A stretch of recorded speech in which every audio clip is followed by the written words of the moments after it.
শীতের দিনে গরম ভাতের সাথে যদি হয় ভর্তা, তাহলে তো কোনো কথাই নেই। তো হ্যালো এভরিওয়ান, আসসালামু আলাইকুম। তো আজকে চলে আসলাম সিম ভর্তার রেসিপি নিয়ে। তো প্রথমে আমি সিমগুলো কুটে ভালোভাবে ধুয়ে নিলাম। তারপর এটা আমি ভাত রান্না করছিলাম, সেই ভাতের উপর দিয়ে দিব। তো গাইস, ওইদিকে সিমটা সিদ্ধ হতে লাগুক, এইদিকে আমি তেলের উপরে দিয়ে দিলাম কিছুটা রসুন। তারপর দিয়ে দেবো এর ভিতরে আমি পেঁয়াজ কুচি। তো এগুলো দিয়ে ভালোভাবে নাড়াচাড়া করে নিব। তো গাইস, শীতের দিনে আশা করি সকলের বাসায় ভর্তা ভর্তি সকলেই পছন্দ করে। দেন আমাদের বাসায়ও সবাই ভর্তা পছন্দ করে খুবই।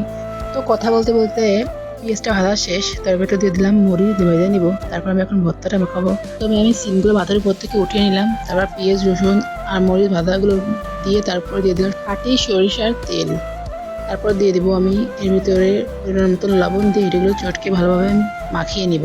তো গাইস, যারা ভর্তা লাভার আছো তারা অবশ্যই এই ভর্তাটা বাসায় বানিয়ে খেয়ে এবং কমেন্ট করে বলো যে কেমন হয়েছে। তো আমার ঝাল পেঁয়াজ মাখানোটা শেষ, তাই আমি ভর্তাটা মাখাবো। গাইস, ভর্তাটাকে দেখে যে ঘ্রাণটা বের হচ্ছে গাইস, জাস্ট ওয়াও! আর দেখতে যেমন সুন্দর, খেতেও তেমন লোভনীয় হয়েছে গাইস। তো গাইস, তোমরা সবাই ভালো থাকো, দেখা হবে নতুন কোনো ভর্তার ভিডিওতে। Bye bye.